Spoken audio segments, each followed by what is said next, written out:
Pelatih Sintayong meminta timnas Indonesia tampil habis-habisan melawan Filipina dalam laga pamungkas kualifikasi Piala Dunia 2026 di Stadion GBK besok.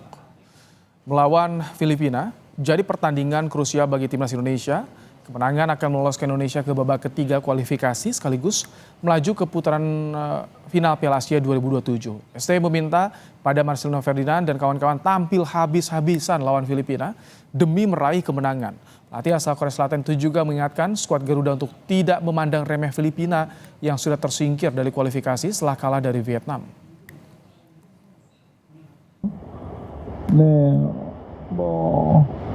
사실 특별하게 상대를 어떤 식으로 분석해야 되겠다 그런 것은 이 자리에서 얘기할 수 있는 부분은 아니지만 거의 필리핀 팀을 분석을 끝냈기 때문에 그렇게 걱정 안 하셔도 됩니다.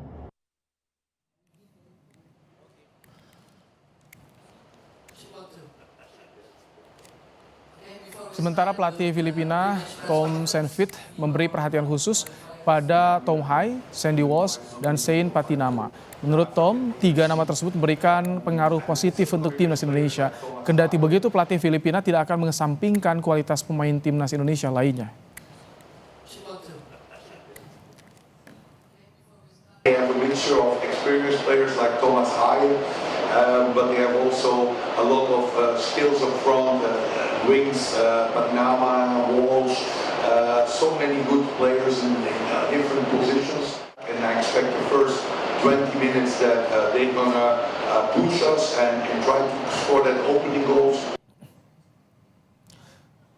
Timnas Indonesia mendapat amunisi baru saat lawan Filipina di kualifikasi Piala Dunia 2026 zona Asia. Skuad Garuda kemungkinan besar akan diperkuat Calvin Verdong setelah selesainya proses peralihan dari Federasi Sepak Bola Belanda ke PSSI. Kehadiran Verdong tak hanya menambah lagi kekuatan lini belakang timnas, tapi juga membuat persaingan sehat terjadi bagi para pemain yang ingin membela Garuda. Calvin sudah semuanya, dan dia besok insya Allah pasti akan diberikan kesempatan. Ada 3 syarat yang bisa mengantarkan timnas Indonesia lolos ke putaran ketiga kualifikasi Piala Dunia 2026. Pertama, timnas Indonesia akan lolos ke putaran ketiga kualifikasi jika menang lawan Filipina. Kedua, timnas Indonesia akan lolos ke putaran ketiga kualifikasi jika imbang melawan Filipina dan Vietnam tidak menang lawan Irak. Ketiga, timnas akan lolos ke putaran ketiga jika Indonesia kalah dari Filipina dan Vietnam juga kalah dari Irak. Laga Indonesia lawan Filipina akan tersaji pada babak kedua lanjutan kualifikasi Piala Dunia 2026 zona Asia di Stadion Utama Gelora Bung Karno, Jakarta besok. Pelatih Sintayong diprediksi akan menurunkan skuad terbaik dengan skema 3-4-3. Posisi penjaga gawang kemungkinan masih diisi Hernando Ari, di belakang ada nama Calvin Verdong yang diprediksi akan tampil sejak awal untuk mengawal pertahanan skuad Garuda. Calvin akan bahu-membahu dengan Jai Ijes dan Justin Hubner. Barisan tengah kemungkinan akan diisi Sandy Walsh, Nathan Choaon, Shane Patinama, dan Tom Hai. Sementara di depan, ST kemungkinan akan menurunkan Marcelino Ferdinand, Rafael Struijk, dan Ragnar Oratmangun. Jai Ijes bakal menjadi benteng kokoh di lini belakang skuad Garuda. Pemain ini baru saja membawa klubnya Venezia promosi ke Serie A Italia. Nama lain yang jadi andalan timnas Indonesia adalah Nathan Choaon. Pemain ini sudah 3 kali membela timnas senior. Dia juga membawa skuad Garuda Muda menembus semifinal Piala Asia U23 2024. Kemudian ada sosok Rafael Struijk, namanya jadi perhatian saat mencetak 2 gol gawang Korea Selatan di perempat final Piala Asia U23.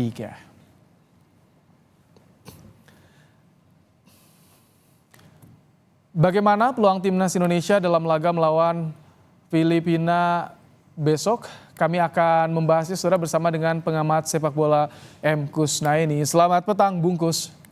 Selamat sore Ibrahim. Bungkus, besok jadi pertandingan krusial bagi timnas. Kira-kira catatan Anda apa dan apa yang harus dipersiapkan oleh timnas kita? Iya, yang pertama saya berharap tim ini lepas dari tekanan psikologis sesudah kemarin kalah dengan cara yang cukup menyakitkan ya. Ini yang pertama menjadi tugas pelatih itu memulihkan kepercayaan diri dan mental pemain dan mudah-mudahan waktu 3 hari yang dilalui ini bisa memulihkan keadaan mereka. Yang kedua, saya berharap di pertandingan besok melawan Filipina, tim fokus ke pertandingan ya. Jadi jangan memikirkan pertandingan di tempat lain di mana Vietnam bertandang ke kandang Irak di Basra. Jadi jangan pedulikan apakah di sana nanti Vietnam kalah, menang, imbang. Jangan pedulikan itu, tapi fokus bagaimana kita bermain bagus, mengalahkan Filipina di kandang kita. Itu yang paling penting. Oke, dengan kondisi kemarin lawan Irak, akan sulit nggak sih untuk membangun kembali mental skuad Garuda ini, Bungkus? Karena ini kan Iya, ditunggu juga nih penentuan laga esok tuh. Iya, sebetulnya tekanan kali ini agak sedikit longgar ya, karena tekanan terberat itu memang ketika publik terlalu berharap kita bisa mengalahkan Irak. Karena ekspektasinya cukup tinggi sesudah tim ini tampil baik di beberapa laga terakhir, termasuk 2 kemenangan lawan Vietnam, seolah-olah lawan Irak tuh akan menang juga. Padahal Irak tuh peringkatnya jauh di atas kita. Dan itu membuat pemain-pemain agak sedikit tertekan, yang membuat mereka kemudian tampil agak kurang lepas ketika melawan Irak ya. Nah, Filipina ini memang peringkatnya juga masih cukup bagus ya dibanding kita. Tapi secara permainan jelas beda dengan Irak. Kita sudah melihat bagaimana Irak 2 kali mengalahkan Filipina dalam pertandingan kandang maupun tandang. Dan itu saya pikir bisa menjadi ukuran bahwa kita juga bisa mengalahkan Filipina. Seandainya kita bermain minimal dengan standar yang sama seperti ketika babak pertama menghadapi Irak di laga terakhir kemarin. Babak pertama tampil impresif, tapi babak kedua sedikit menurun. Ini artinya fisik yang harus dibenahi di skuad Garuda. Iya, ini memang jadi semacam bumerang bagi kita ya, ketika kita memilih bermain di laga sore hari bukannya di malam. Itu bukan hanya pemain Irak yang terkuras tenaganya, pemain kita juga terkuras tenaganya karena beberapa pemain andalan kita kebetulan berasal dari Eropa dan aklimatisasi tampaknya belum maksimal ya. Sehingga kita melihat di babak kedua Tom Hai agak menurun, Jordi Amat juga agak menurun, beberapa pemain lain juga agak menurun. Dan itu yang membuat kita di babak kedua bermain tidak sebagus di babak pertama. Ditambah ada sejumlah situasi yang kurang menguntungkan, kena kartu merah, kesalahan dibuat sendiri oleh penjaga gawang.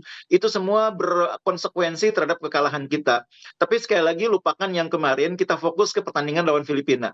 Kalau Anda tadi singgung aklimatisasi, kemudian juga ada adaptasi, bagaimana dengan Calvin Verdong? Apakah ini memungkinkan untuk diturunkan esok hari? Dia sudah berada di sini kan kurang lebih sama dengan pemain-pemain yang lain, meskipun di laga pertama dia belum main. Dan jangan lupa Verdong ini kondisinya cukup bagus karena musim kemarin dia bermain di Liga Belanda bersama Nek Nijmegen itu 34 kali sepanjang musim. Jadi ini mainnya konsisten dari pekan ke pekan. Ini bukan pemain yang hanya main sesekali, bukan pemain yang hanya main 15 menit, 30 menit, tapi pemain yang rutin bermain secara reguler sebagai bek kiri andalan klubnya di Liga Belanda.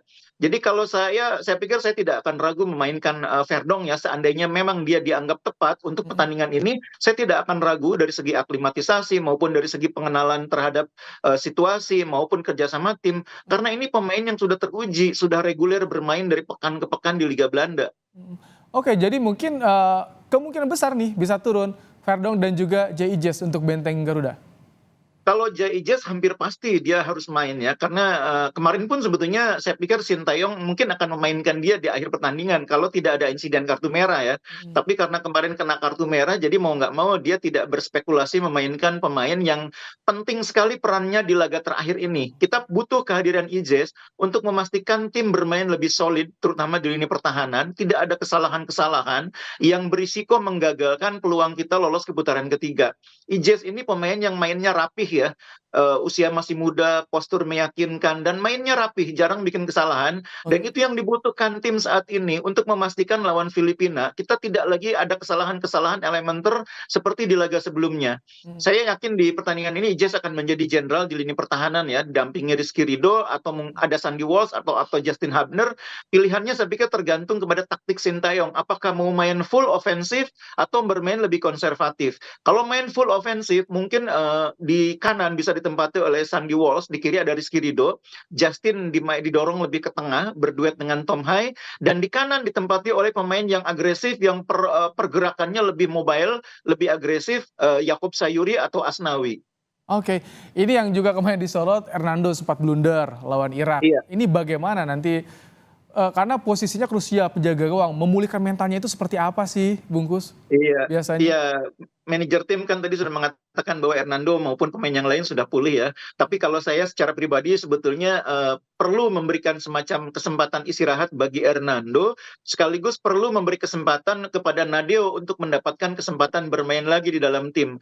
Kalau pelatih biasanya pelatih melihat situasi sekarang semacam ini sebagai momentum ya, momentum untuk memberikan semacam dorongan kepada pemain yang sebelumnya sempat terlupakan untuk mendapatkan kesempatan dan kembali mendapatkan tempatnya. Nadeo kan dulu kiper utama ya, sebelum kemudian digantikan oleh Hernando. Nadeo sudah agak lama terlupakan, saya pikir ini saatnya Nadeo mendapat kesempatan lagi untuk menjadi andalan di bawah Mister Gawang. Oke, Bungkus, kalau lihat peta kekuatan Filipina, bagaimana sih Anda membacanya? Karena banyak juga naturalisasi dari Filipina ini, Bungkus. Iya, memang banyak sekali pemain naturalisasi ya. Pemain lokal di timnas Filipina saat ini hanya 6 orang, sama dengan pemain mereka yang bermain di Liga Indonesia di Liga 1. Selebihnya adalah pemain yang bermain di Kuala Lumpur, bermain di Thailand, bermain di Amerika Serikat, bermain di Eropa. Tapi faktanya adalah membangun tim hanya mengandalkan pemain asing itu juga bukan hal yang mudah. Jadi keliru juga kalau dibilang naturalisasi membuat sebuah tim jadi semakin kuat. Enggak juga, ini Filipina contohnya. Mereka banyak mengambil pemain tapi juga harus butuh waktu sangat lama untuk membuat tim ini lebih kuat. 6 laga terakhir mereka itu hanya sekali main imbang dan 5 kali kalah. Sekali-kalinya imbang ya lawan Indonesia. Makanya Indonesia perlu hati-hati juga lawan Filipina. Meskipun Filipina di laga terakhir juga tidak bisa berbuat banyak ketika menghadapi Irak ya. Menghadapi Vietnam pun kemarin kalah juga. Kita doakan besok ada hasil positif, Indonesia Amin. bisa lolos ke babak ketiga kualifikasi Piala Dunia zona Asia. Terima kasih Bungkus untuk Bung Ibrahim. pandangan Anda di program Kompas Petang sore hari ini.